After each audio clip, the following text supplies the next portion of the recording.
Je vous présente Raphaël. Généralement, quand je parle de lui, je l'appelle mon pote Raph. On a eu plusieurs boulots en commun, plusieurs assos, plusieurs projets, et on a aussi partagé des voyages un peu partout dans le monde. On avait 20 ans en 2008 quand on s'est rencontrés.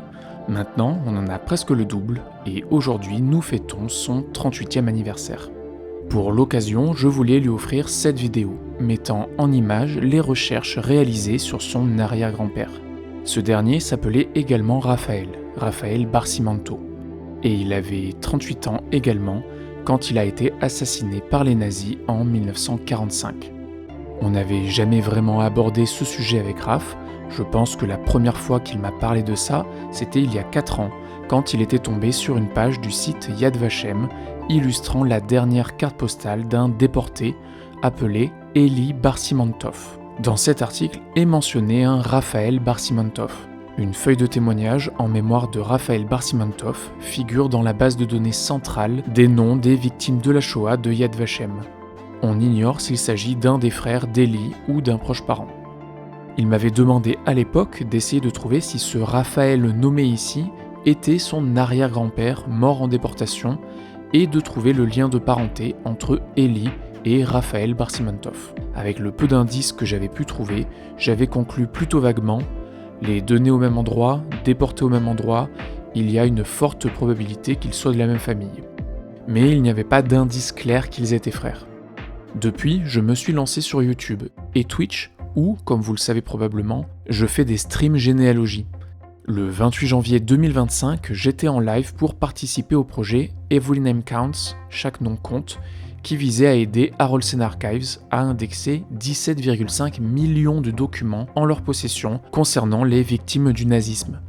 Au bout d'un moment, Raph est arrivé dans le chat et a reparlé de Raphaël Barcimanto et de sa femme Esther Pessa. Ils avaient a priori très peu d'infos dans sa famille, à part des rumeurs comme celle-ci. Apparemment, des gens qui étaient avec lui ont dit qu'il était sorti mais n'est jamais arrivé. Il parle évidemment de Auschwitz. Raphaël aurait quitté Auschwitz mais sans rentrer chez lui. Alors, évidemment, je vais vous parler de ce camp de concentration, des nazis, des horreurs de la Seconde Guerre mondiale. Vous vous doutez donc bien que YouTube va peut-être démonétiser cette vidéo. Pour me soutenir dans ce devoir de mémoire, vous pouvez toujours faire un petit don sur ma page Tipeee. J'ai surtout pour projet de faire une deuxième vidéo sur ce sujet, dans laquelle je voudrais me rendre sur les traces de Raphaël Barcimanto, notamment à Auschwitz. Donc voilà, n'hésitez pas à soutenir ce projet. Et si vous n'avez pas les moyens, juste partagez ma chaîne et mes vidéos, ça peut faire la différence. Donc, dans ce live du 28 janvier 2025, après avoir indexé quelques documents, nous avons cherché sur le site Harolsen Archives pour voir si on pouvait obtenir plus d'informations sur Raphaël Barcimanto. Au bout de quelques minutes, on voyait que des documents existaient sur lui dans leur base de données, mais on ne pouvait apparemment pas y accéder en ligne. J'ai donc trouvé le formulaire de demande de dossier sur leur site. Une fois rempli et envoyé, il ne restait plus qu'à attendre. Les semaines ont passé, puis au bout de quelques mois sans nouvelles, je m'étais dit que la démarche avait échoué. C'est alors qu'un beau jour de novembre, 10 mois plus tard, j'ai reçu ce mail d'Harolsen Archives. J'ai été à la fois très surpris, je n'attendais plus de réponse, j'en avais presque même oublié cette histoire, et d'un autre côté, j'étais très heureux de lire ça. Cher Monsieur Gabriel, merci beaucoup pour votre requête. En se basant sur les données que vous nous avez fournies, nous avons réalisé un examen approfondi des documents disponibles dans notre collection. Vous trouverez en pièces jointes toutes les copies des documents trouvés suite à cette recherche. Incroyable, j'ai eu des frissons en lisant ça, alors que c'est même pas ma famille. Et quand j'ai vu que le PDF en pièces jointes contenait 32 pages, j'étais trop heureux pour Raph que je me suis empressé de contacter pour lui annoncer la nouvelle et lui partager les documents. Ensemble, nous avons essayé de décortiquer ces vieux papiers, parfois en français, parfois en allemand, et nous avons finalement réussi à obtenir pas mal d'indices sur les circonstances de la mort de Raphaël Barcimanto et des quelques événements qui ont précédé son assassinat. Je vais essayer de vous raconter tout ça maintenant.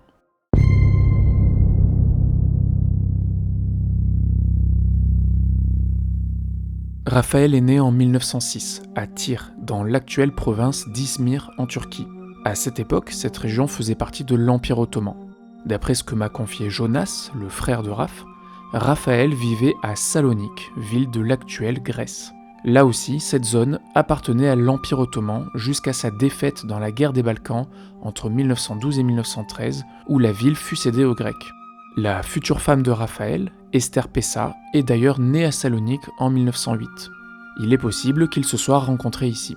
En 1922, Raphaël et son frère, Haïm, auraient embarqué clandestinement dans un bateau en direction de Marseille pour fuir la pauvreté et les pressions mises sur les Juifs de Salonique. Je vous conseille d'ailleurs cet article Wikipédia intitulé « Histoire des Juifs à Salonique » pour en savoir plus sur ce sujet. Arrivés en France, alors âgés de seulement 16 et 17 ans, ils s'installent à Paris. Grâce à MyHeritage, je les ai retrouvés dans les recensements de Paris 11 en 1926. Raphaël Barcimento au 31 rue Baffroy et Haïm au 43 rue Chemin Vert. Il y a 600 mètres entre les deux logements. Vous l'avez peut-être remarqué, mais il est intéressant de noter que la francisation de leur nom n'a pas été la même pour les deux. En effet, Raphaël s'appelle donc maintenant Raphaël Barcimento, alors que son frère Haïm se fera appeler Haïm Parcimento, avec un P. Et c'est une nouvelle fois sur MyHeritage que j'ai trouvé des informations sur leurs parents et le reste de la famille, qui, à la base, s'appelle Barcimantov. Je ne sais pas comment ça se prononce exactement en hébreu, mais ça s'écrit comme ça, en 3 mots. La personne qui a posté cet arbre et ces informations sur MyHeritage s'appelle a priori Mili, et serait la petite fille de Yitzhak Barcimantov, un autre frère de Raphaël et Haïm. Il est indiqué que Mili est en Turquie, mais cela fait 5 ans qu'elle ne s'est pas connectée sur MyHeritage. Je lui ai envoyé un message, mais il est resté sans réponse. Quant à son grand-père, Yitzhak, probablement l'équivalent de Isaac, il est a priori resté en Turquie jusqu'à la création de l'État d'Israël en 1948. On retrouve alors ce document que MyHeritage nous indique comme étant la date d'arrivée en bateau de Yitzhak et sa femme en Israël en 1950. On lit d'ailleurs ici qu'il est né en 1900, ce qui fait donc de lui le frère aîné. Et enfin, on retrouve sa tombe sur le site Billion Graves, où l'on apprend qu'il est décédé le 26 avril 1966.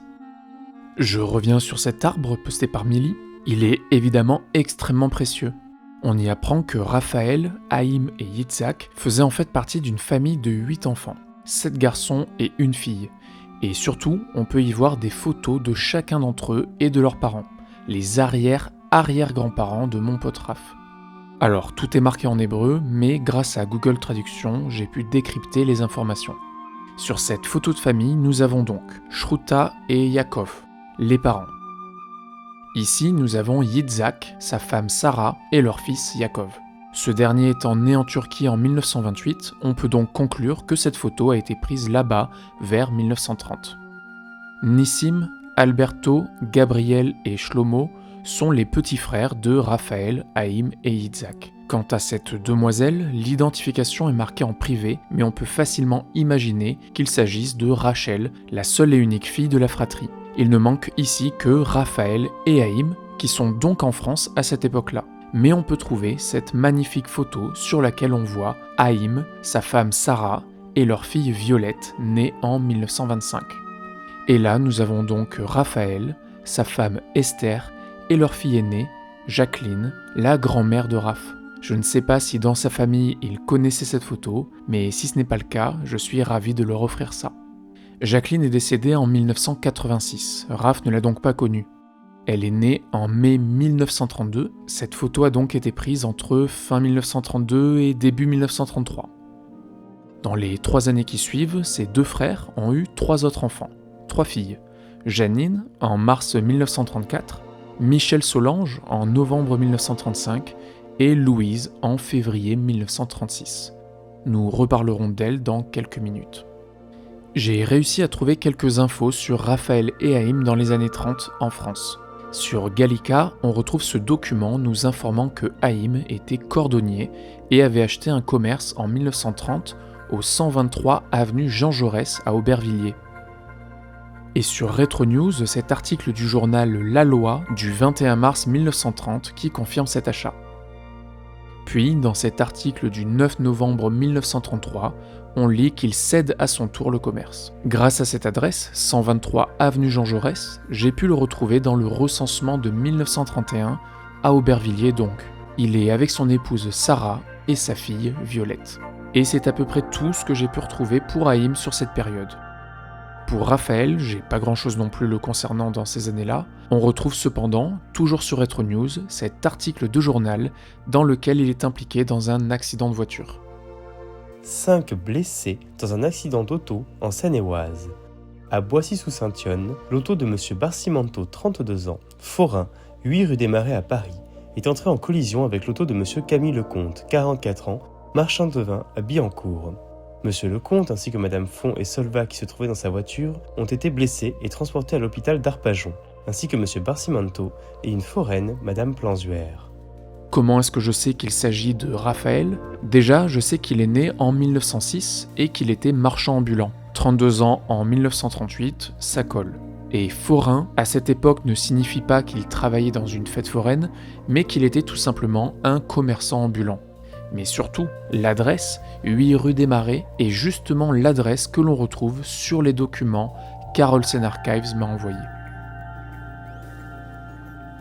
Je retrouve également Raphaël dans le recensement d'Aubervilliers en 1931. Et ce qui est intéressant ici, c'est qu'il vit avec la famille Pessa. Le père Pessa, Joseph, est noté absent, ainsi que 2 de ses fils, Maurice et Vital. C'est assez frustrant parce qu'on n'a pas leurs années de naissance notées. La chef de maison est donc Sol, la mère, et il y a 3 filles et un autre fils présent. Esther, Caroline, Ricola et Tamar. Raphaël Barcimento est ici marqué comme ami de la famille. Mais dans très peu de temps, en avril de la même année, il épousera Esther Pessa, l'aînée de la famille. Voilà, ce sont les quelques documents et informations que j'ai pu rassembler sur Haïm et Raphaël Barcimento avant la guerre. Nous sommes désormais en 1939, la Seconde Guerre mondiale vient d'éclater. Je vais maintenant essayer de retracer au mieux le parcours de Raphaël.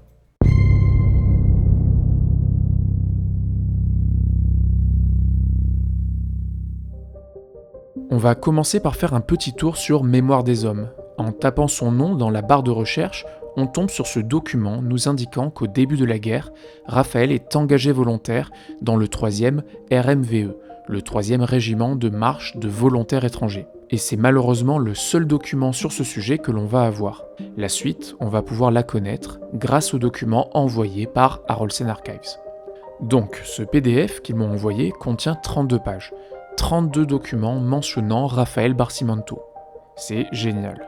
Cependant, tout ne va pas être utile. Il y a pas mal de doublons et une partie de ces documents date du milieu des années 50 et semble être des démarches, des enquêtes réalisées pour retrouver sa trace et reconstituer son parcours, mais sans informations nouvelles. Je vais tout de suite vous montrer un des documents les plus importants et en plus, il est en français.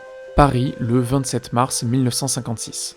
J'ai l'honneur de vous faire connaître que M. Barcimento Raphaël, né le 15 mai 1906, a été arrêté le 21 août 1941 à Paris, transféré ce jour au camp de Drancy et déporté en direction du camp de concentration d'Auschwitz par un convoi en date du 23 septembre 1942. M. Barcimento a été transféré le 15 décembre 1943 à l'infirmerie de Monowitz. J'aime particulièrement ce document parce qu'il donne des dates précises des différents moments clés de la déportation de Raphaël. Il a donc été arrêté à Paris le 21 août 1941. Sur le site Chemin de Mémoire, je retrouve cet article intitulé « Les grandes rafles de juifs en France », dans lequel est effectivement mentionnée cette date. Une seconde arrestation collective de juifs étrangers et français intervint les 20 et 21 août 1941 à Paris. Elle a lieu peu de temps après le début de l'offensive allemande en URSS et est donc représentée par la propagande comme une opération menée en représailles de l'agitation communiste. Le prétexte est mince, mais il vise surtout à justifier l'intervention de la police française, je pense que c'est la gendarmerie, encadrée à cette occasion par des militaires allemands. Au cours de la rafle, 4232 hommes sont arrêtés, pour la plupart dans les rues du 11e arrondissement. Ils se retrouvent peu de temps après en banlieue parisienne, à Drancy, dans un camp qui vient d'ouvrir ses portes, mais qui ne sert pas encore de plaque tournante aux déportations de juifs hors de France. La page Wikipédia de ce camp d'internement, devenu camp de transit vers ceux d'extermination en Pologne en 1942, nous décrit bien leur fonctionnement et les maltraitances que subissent déjà ces prisonniers. Raphaël a donc été transféré à Drancy et on apprend ici qu'il y est resté prisonnier 13 mois, sa déportation à Auschwitz étant datée du 23 septembre 1942. Concernant son convoi, on peut retrouver les détails sur le site Yad Vashem. Le 23 septembre 1942, c'est donc le convoi 36 du camp de Drancy. Nombre de passagers, 1000. On peut y voir le trajet, enfermé dans des wagons à bestiaux entre 50 et 60 heures. Et voici quelques statistiques sur ce convoi. Sur les 1000 déportés, 644 hommes, 342 femmes et 14 non identifiés. Parmi eux, 200 enfants. À leur arrivée à Auschwitz, 399 hommes sont sélectionnés et tatoués des numéros 65 460 à 65 858. 126 femmes sont tatouées des numéros 20 723 à 20 848. Les 475 autres déportés sont gazés immédiatement. En effet, dès leur arrivée à Auschwitz, il y avait une sélection. Je vous conseille très fortement de regarder cet incroyable documentaire dans lequel des survivants de ces camps racontent leur détention et décrivent souvent cette sélection. Et même s'ils avaient passé cette première sélection à l'arrivée, il y en avait régulièrement d'autres, et ces moments sont décrits comme étant la chose la plus terrifiante qu'ils avaient affrontée là-bas. Je vous laisse aller regarder ça tout à l'heure. Pour le convoi 36 de Raphaël Barcimanto, 47% des personnes ont donc été assassinées dès leur arrivée. Mais on estime que sur les 1,3 million de déportés à Auschwitz, 900 000 n'ont pas passé la première sélection, soit 70% d'entre eux. Et au final, en 1945, seuls 22 hommes et 4 femmes de ce convoi survivront. Toujours sur Yad Vashem, on peut retrouver 3 documents sur Raphaël Barcimanto. 2 photos que j'ai utilisées dans cette vidéo, ainsi qu'une feuille de témoignage qui ne nous apprend pas grand-chose de nouveau, à part que le prénom de sa mère se prononçait peut-être plutôt Sarota que Shruta. Ce qui a cependant retenu mon attention, c'est cette date de décès, environ 1942. Et ce n'est pas la première fois que je trouve un document indiquant que Raphaël serait mort en 1942. En effet, même sur son acte de décès, présent sur les registres d'état civil de Paris 10, on peut lire « Le 23 septembre 1942 est décédé à Drancy, Raphaël Barcimanto ». Information qui a été ensuite corrigée dans la marge en 2009, 65 ans plus tard. Mort en déportation, décédé le 28 septembre 1942 à Auschwitz, en Pologne, et non le 23 septembre 1942 à Drancy. Soit, d'après cette mention marginale, dès son arrivée à Auschwitz. Or, je sais avec certitude, notamment grâce aux documents reçus de Haraldsen Archives, que ce n'est pas le cas. Déjà, si on reprend le document que je vous ai montré précédemment, on voit qu'il a été transféré à l'infirmerie de Monowitz le 15 septembre 1943. Et on peut même retrouver en page 21 du PDF la liste des entrées et sorties de cette infirmerie sur laquelle est bien noté Raphaël Barcimanto. Entré le 15 décembre, sorti le 18 décembre 1943. On voit la mention Entlassen, libéré. Alors évidemment, il n'a pas été libéré du camp, c'est juste qu'il est sorti de l'infirmerie. Contrairement à ces personnes qui ont été apparemment transférées dans un autre camp, je pense que c'est pas très bon signe pour eux, ou ces personnes avec cette grosse croix, là je suppose qu'ils sont morts ici. Raphaël a donc passé 3 jours à l'infirmerie de Monowitz, et en est sorti vivant, en décembre 1943. Après avoir déjà vécu 13 mois au camp de Drancy, puis là 15 mois à Auschwitz, je trouve que cette endurance est très impressionnante. Surtout quand vous voyez dans quel état étaient les corps de ces pauvres déportés essayant de survivre dans des conditions inhumaines. Mais au final, qu'est-ce que c'est Monowitz ? Qu'est-ce qu'il y faisait à cet endroit ?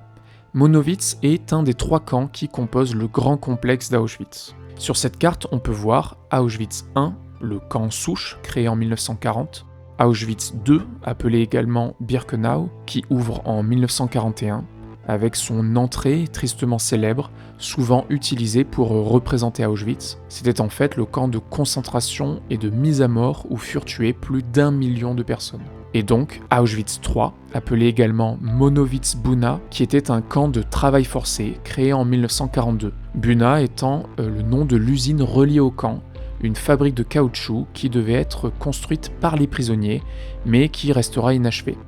L'auteur italien et ancien prisonnier de Monowitz, Primo Levi, témoigne des conditions inhumaines de travail.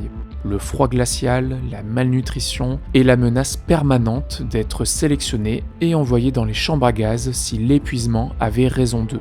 Juste sur la période 1943-1944, les relevés indiquent environ 35 000 détenus employés sur ce chantier et 23 000 décès. Mais encore une fois, Rafael Barcimento a survécu à tout ça. Nous sommes en février 1944, donc 2 mois encore plus tard, et nous avons encore une trace de lui. Je trouve que c'est un super document, je sais que Raph l'a beaucoup aimé aussi.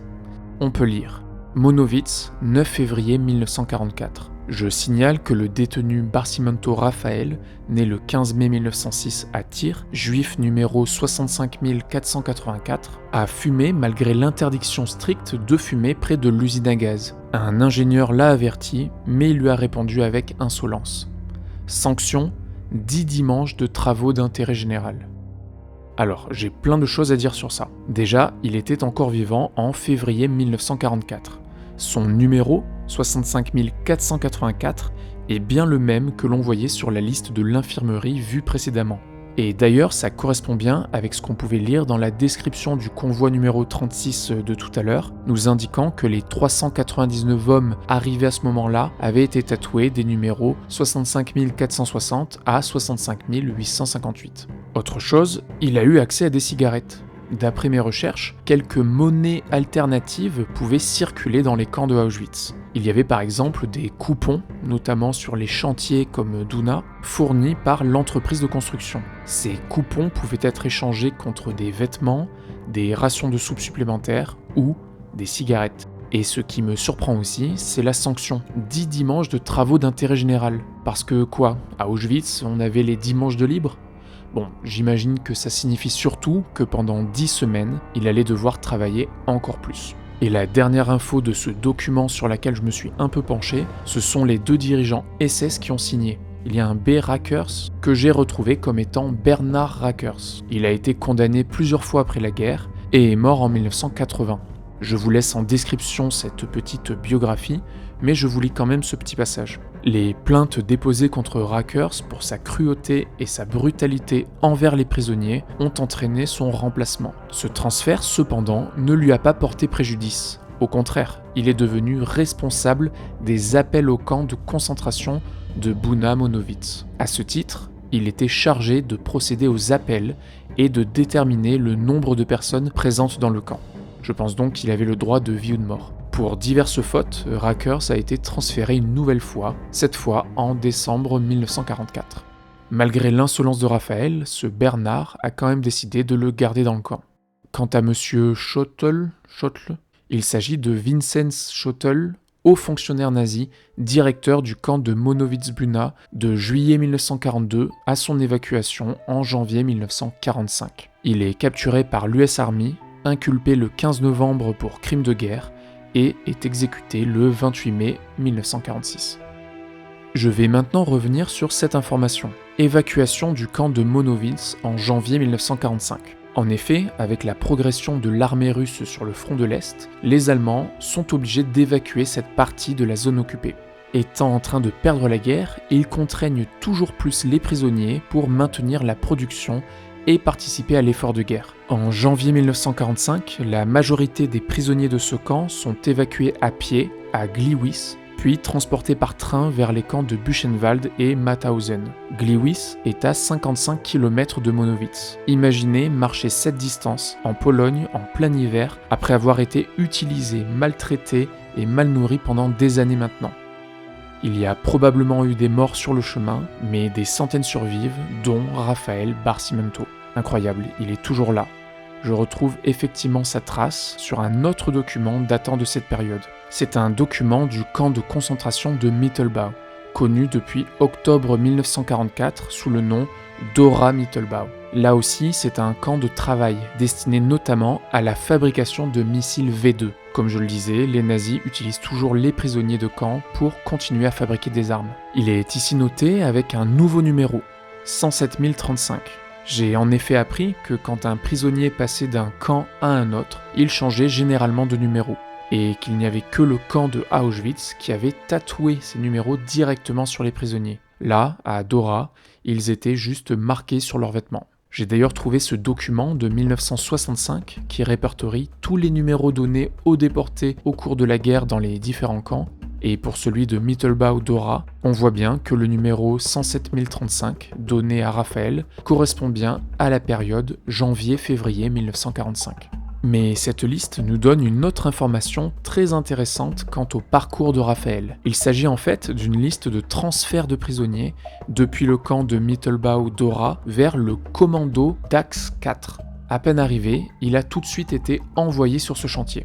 Alors le projet Dax 4 n'est pas vraiment le projet nazi le plus documenté sur le net. Il y a quand même une page Wikipédia en allemand qui nous informe que c'était un projet de raffinerie souterraine situé à une 50aine de kilomètres de Dora. Évidemment, les prisonniers, dont Raphaël, étaient forcés de creuser toute la journée et tous les jours. Le 21 mars 1945, après avoir creusé 1300 mètres de galerie, le projet est arrêté. On approche de la fin de la guerre. Les Allemands sont acculés. On retrouve apparemment sur place cette plaque nous indiquant « Sous-camp de concentration de Dax 4 ». D'octobre 1944 à avril 1945, ce camp de concentration se dressait ici, détenant jusqu'à 665 prisonniers, principalement des prisonniers politiques allemands, français, néerlandais, soviétiques.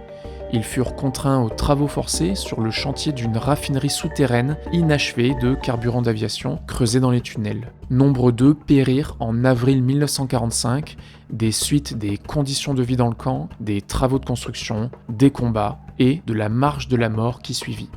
Et là, on va commencer à s'approcher des dernières traces de Raphaël Barcimanto.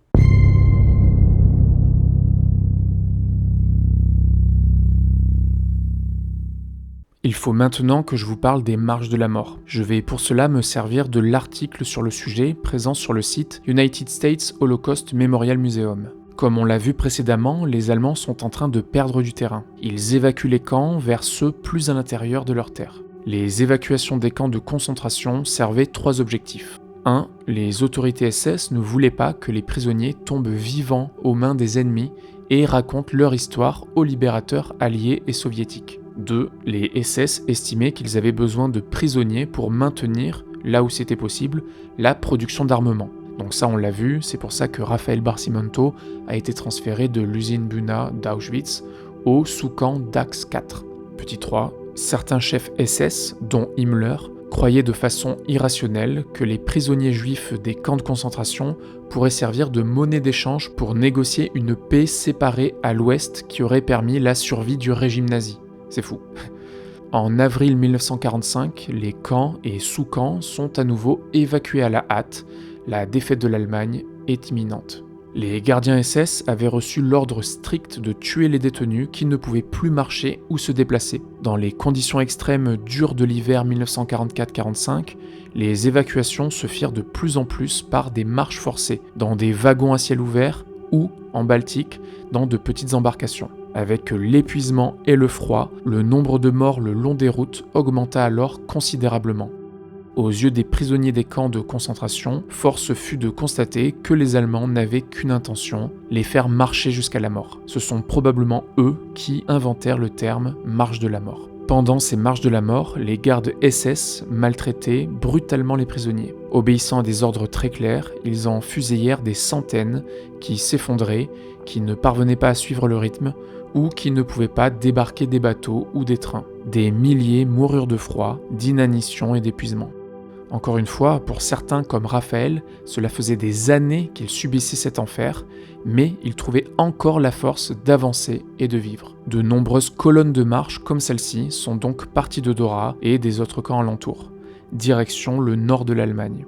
Un des événements les plus tragiques de cette période est sans doute l'épisode de la grange de Gardelegen. Cette terrible page de l'histoire est bien documentée et je vais vous lire ce résumé présent sur le site du mémorial du camp de Neuengamme. Mi-avril 1945. Les convois d'évacuation des commandos extérieurs du camp de concentration Mittelbau-Dora et du commando extérieur du camp de concentration Neuengamme arrivent dans la région de Gardelegen. À mi-est, près de Gardelegen, des locomotives et des voies ferrées détruites par des raids aériens empêchent les trains de poursuivre leur route. Les détenus doivent continuer à pied, en plusieurs colonnes. Ces marches, au cours desquelles plusieurs centaines d'entre eux sont assommés ou abattus, se terminent dans une caserne évacuée à Gördelegen.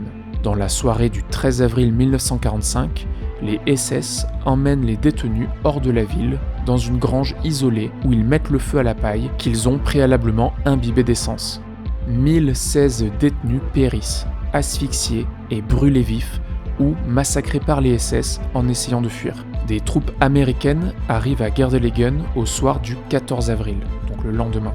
Ils donnent l'ordre d'enterrer dignement les victimes de ce massacre dans des tombes individuelles. Ils obligent les habitants de Gördelegen et des environs à procéder à leur inhumation.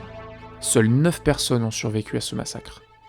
Comme je le disais, cet événement est bien documenté. Je vous laisse aller chercher plus d'infos si ça vous intéresse. Mais je vais quand même vous parler du Memorial Book de Gördelegen. Sur ce site, on apprend que seulement 268 des 1016 victimes ont pu être identifiées après cet incendie. Et il est possible de consulter la base de données pour justement retrouver les personnes identifiées. On a un moment cru avec Raph que son arrière-grand-père avait péri dans ce massacre. En effet, Gördelegen est mentionné dans les documents reçus de Haraldsen Archives. Mais malheureusement, son nom ne ressort pas dans le Memorial Book de Gördelegen. Peut-être fait-il partie des 800 personnes non identifiées. C'est alors qu'en m'intéressant de plus près à ce document, mentionnant Gördelegen et surtout en le traduisant complètement, j'apprends que un prisonnier portant le numéro 107035, décédé le 13 avril 1945 à Estet, district de Gördelegen, est enterré à Estet. Cette info est incroyable. Le numéro que Raphaël a reçu en arrivant à Dora est mentionné. Il ne serait donc pas mort à Gördelegen, mais dans le district de Gördelegen, dans le village d'Estet. Après avoir fouillé un peu partout, j'ai finalement trouvé sur une page Wikipédia allemande le trajet d'une colonne de marche de la mort qui est passée par Estet. On apprend qu'après avoir pris le train de Mittelbau jusqu'à Miest, ils ont marché jusqu'à Breitenfeld. Cette page Wikipédia concerne justement un cimetière à Breitenfeld en mémoire aux 20 déportés tués ici le 13 avril durant cette marche de la mort. Et cet article nous indique la suite du trajet. Alors désolé pour ma prononciation, je ne parle pas du tout allemand. Schweissau, Zichtau, puis Estet, avant d'atteindre Gördelegen, puis la fameuse grange. Tout correspond. Les lieux, la date. Il y a de bonnes chances que Raphaël ait en fait fait ce trajet-là, avant de trouver la mort à Estet, quelques kilomètres, avant d'arriver à Gördelegen. Et ce qui m'a beaucoup touché, c'est que j'ai retrouvé des images, photos et vidéos des victimes d'Estet en 1945. Toujours sur le site de United States Holocaust Memorial Museum, on trouve donc une série de photos datant du 11 mai 1945. En fait, à ce moment-là, les civils allemands locaux ont été contraints à déterrer les victimes pour les réenterrer, là aussi, dignement, dans des tombes individuelles. Alors encore une fois, YouTube va probablement démonétiser cette vidéo, mais je vais quand même essayer de vous montrer quelques photos en cachant un peu les corps et les horreurs visibles sur ces images. Sinon j'ai peur que YouTube ne bloque complètement la vidéo.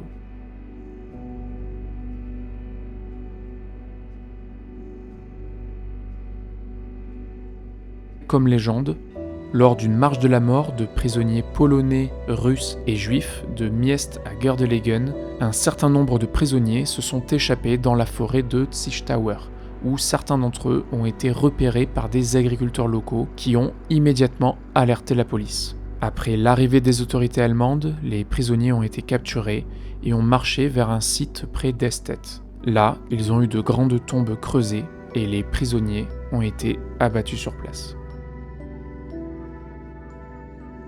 Voilà, je pense que c'est ainsi que Raphaël Barcimonto a finalement trouvé la mort. Malgré toutes les épreuves, le calvaire vécu durant des années, il avait encore la force de fuir dans la forêt. C'est fou de se dire que sur ces images, il y a peut-être Raphaël. Et je trouve que ce qu'il y a de plus horrible, c'est que les Américains sont arrivés le lendemain. J'étais très ému en arrivant à cette conclusion. Et quand Raph m'a envoyé ce message, je n'ai pas pu retenir mes larmes. Il a survécu à Auschwitz pour finir comme ça. Je pense qu'il est impossible pour nous de conceptualiser toute la douleur, toutes les épreuves qu'a dû subir Raphaël et tant d'autres personnes au cours de ces 4 années. Je voudrais revenir une dernière fois sur ces incroyables documents reçus de Haraldsen Archives. Ce paragraphe nous indique qu'une exhumation des corps à Ested a eu lieu en décembre 1945 pour essayer d'identifier les personnes enterrées ici, et que le numéro 107035 a donc été retrouvé sur les vêtements de l'un d'entre eux. Ce document de 1951 montre le croisement de cette information avec les données récoltées dans les différents camps de concentration. Ce numéro, 107035, a été attribué 2 fois dans 2 camps différents. Un Polonais avait ce numéro dans le camp de Buchenwald, mais apparemment son parcours indique qu'il ne peut pas s'agir de lui. Et le deuxième est donc Rafael Barcimento, à Dora, dont le parcours confirme la possibilité qu'il s'agisse de lui. Je trouve ce document extrêmement intéressant, et cette recherche nous a permis de trouver la réponse à une question primordiale, qu'est devenu Rafael Barcimento après son arrivée à Auschwitz.